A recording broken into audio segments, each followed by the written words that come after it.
The year was 1800. Frederick Wainwright, a man of immense wealth but dubious morals, began construction on Greystone Mansion. The mansion, perched atop a windswept hill overlooking the small village below, was to be his sanctuary, a retreat from the prying eyes of society. Wainwright sought solitude, yes, but not peace. He desired a place where he could indulge in his darkest desires, a place where he could explore the occult without judgment. The mansion, with its imposing facade and cold grey stone, became a reflection of the darkness that festered within him. Wainwright spared no expense in the construction, importing rare and expensive materials. He demanded absolute secrecy from the workers, threatening them with dire consequences should they breathe a word of what they saw or heard within the mansion walls. The workers, sensing the malevolence that hung heavy in the air, toiled in fear, eager to be free of the oppressive atmosphere that had begun to permeate the very stones of the mansion. As the mansion took shape, so too did Wainwright's obsession with the occult. He spent countless hours in his library, poring over ancient texts, seeking knowledge that was forbidden to ordinary men. He filled the mansion with strange artifacts, relics from forgotten civilizations, and symbols of arcane power. The mansion, once a symbol of his wealth and ambition, was now a temple to the unknown, a place where the veil between worlds seemed perilously thin. Wainwright's obsession took a toll on him. He became withdrawn, his once sharp mind clouded by his dark pursuits. His demeanor grew erratic, prone to fits of rage and paranoia.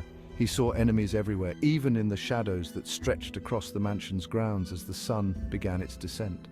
The mansion, once a sanctuary, had become his prison, its walls echoing with the whispers of his madness. The mansion's staff, a collection of locals desperate for work, lived in fear of their master. They whispered tales of strange chanting emanating from the locked study, of blood-curdling screams echoing through the cavernous halls in the dead of night. They spoke of seeing shadowy figures flitting past doorways, of feeling cold spots in certain rooms as if an unseen presence lingered there. Fear, like a creeping vine, began to take root in their hearts. Wainwright, oblivious to their terror, delved deeper into his occult practices. He held seances in the grand ballroom, attempting to commune with entities from beyond the veil. He drew strange symbols on the floor with a mixture of blood and ink, chanting in languages that made the hairs on the back of their necks stand on end. The air grew heavy with a palpable sense of dread, as if the mansion itself were watching, waiting for the inevitable. One stormy night, as thunder shook the mansion to its core, the staff huddled together in the servants' quarters, their faces pale with terror. They had not seen Wainwright for days, and the sounds coming from the locked study were unlike anything they had heard before. It was a cacophony of shrieks and growls, punctuated by the frantic scratching of something heavy being dragged across the floor. Their blood ran cold. When the storm finally broke and a tentative sun peeked through the clouds, the staff cautiously approached the study. The door was ajar, and a foul odor permeated the air. Inside, they found Wainwright's body, twisted and broken, sprawled across the floor. His eyes stared vacantly at the ceiling, his face frozen in a mask of terror. The symbols he had drawn on the floor were smeared and splattered, as if something had trampled them in a frenzy. The staff, their worst fears realized, fled the mansion that day, never to return. Greystone Mansion, once a symbol of wealth and ambition, was now a haunted tomb. For decades, Greystone Mansion stood empty, a silent sentinel overlooking the village. Locals whispered tales of the mansion's dark past, of the strange lights that flickered in its windows, of the blood-curdling screams that echoed from its depths. No one dared approach the mansion, not after dark, not when the wind howled like a banshee and the shadows seemed to writhe and twist like living things. Greystone Mansion had become a place of legend, a place to be avoided at all costs. Then in the 1950s, the mansion was inherited by a distant relative of Wainwright's, a family oblivious to the darkness that lurked within its walls. The family, the Hamiltons, were initially enchanted by the mansion's grandeur. They marveled at its high ceilings and spacious rooms, its sprawling gardens and breathtaking views. They saw it as a fresh start, a chance to escape the hustle and bustle of city life and embrace the tranquility of the countryside. They were blind to the malevolence that seeped from the very stones of the mansion, a malevolence that had been waiting patiently for their arrival. Margaret Hamilton, a bright and curious girl of 10, was particularly taken with the mansion. She spent hours exploring its hidden nooks and crannies, its dusty attics and cobwebbed cellars. She imagined herself a princess in a fairy tale castle, unaware that the castle held a dark secret, a secret that would soon shatter her childhood innocence and leave her forever marked by the horrors she would witness.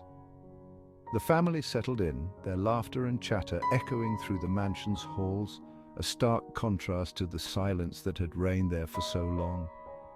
But their joy was short-lived. The mansion, it seemed, had other plans for its new occupants.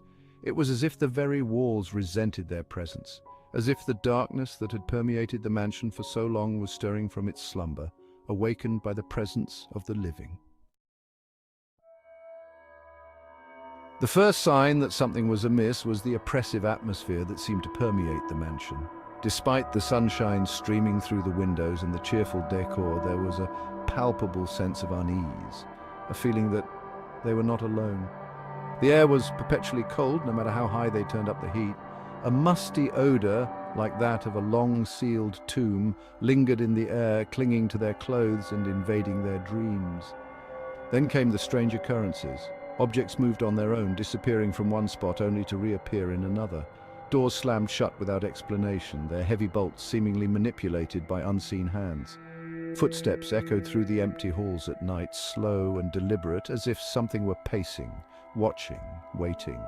The staff, a collection of locals who had heard the whispers and legends, refused to stay after dark, their faces pale with terror as they hurried out of the mansion gates, never once looking back. Margaret's parents, initially dismissive of the strange events, began to worry.